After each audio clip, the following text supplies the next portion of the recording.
Now, every year in the World Energy Outlook, we look at the fuel in depth. We look at all the fuels, always cover them, but every year, one fuel. And this year is the time for nuclear energy.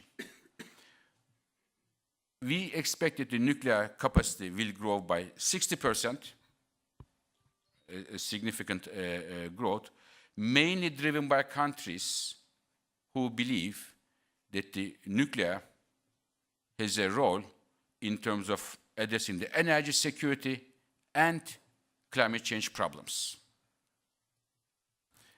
Nuclear energy is, of course, generated domestically, as such, very important in terms of energy security, and being a base load power generation technology and not emitting CO2 emissions provide a major advantage for nuclear energy.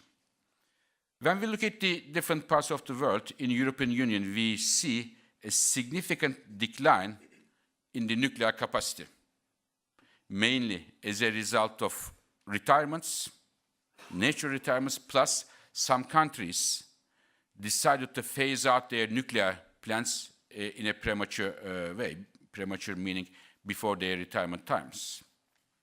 And the appetite for building new nuclear power plants are rather limited as of today. And of course, a major question for Europe, this declining nuclear capacity, nuclear generating share, if it will not be replaced by nuclear, what are we going to replace that gap with? And what are the implications of that in terms of its economics and the climate change?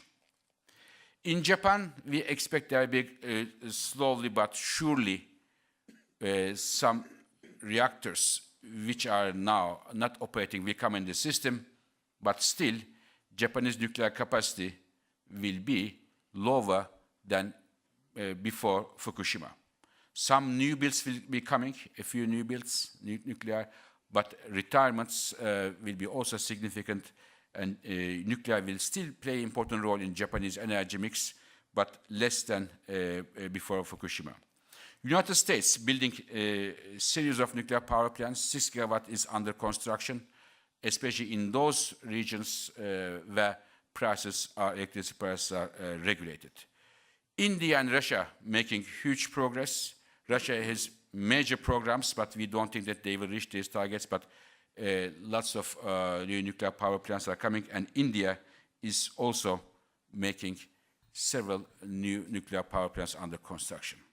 Having said that, ladies and gentlemen, the biggest contribution to new nuclear capacity comes from one country, which is China.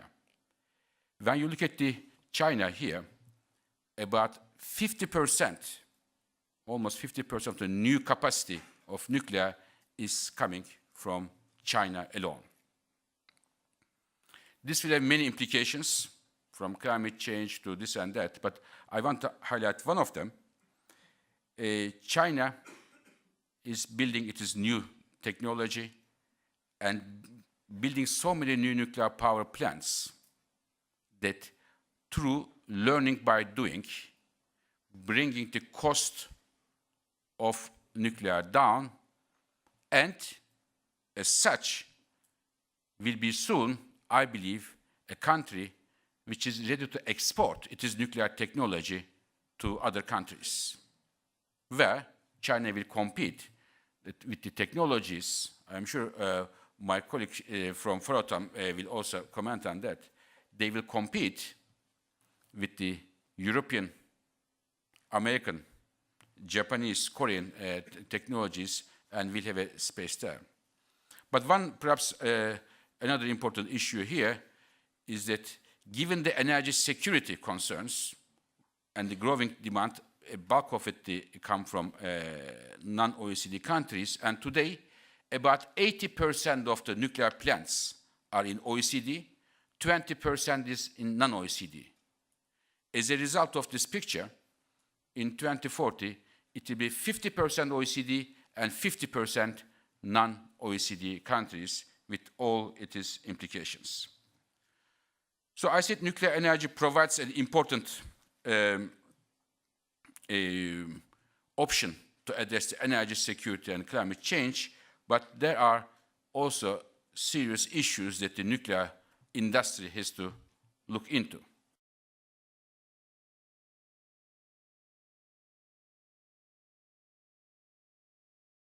There are serious public concerns, financing issues, and the public concerns, we believe, must be heard, and if the countries are serious, those concerns have to be addressed.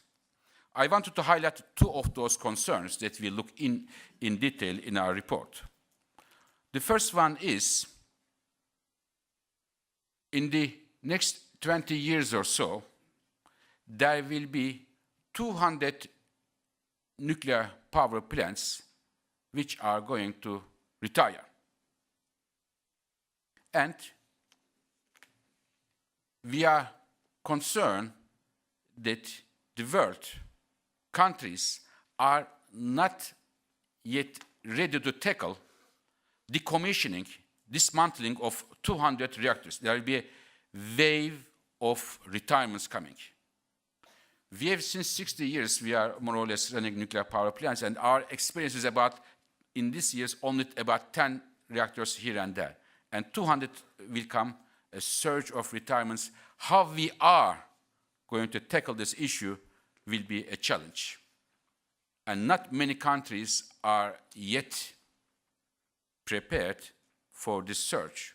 Countries who push the nuclear agenda, but the countries who said goodbye to nuclear power, they all have to face this issue. The second challenge we see is on the nuclear waste.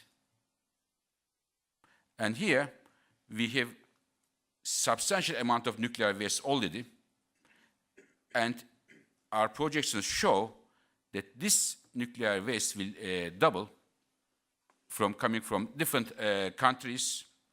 And once again, we have not yet found a permanent solution of the disposal of the nuclear waste. There are some temporary solutions in some countries.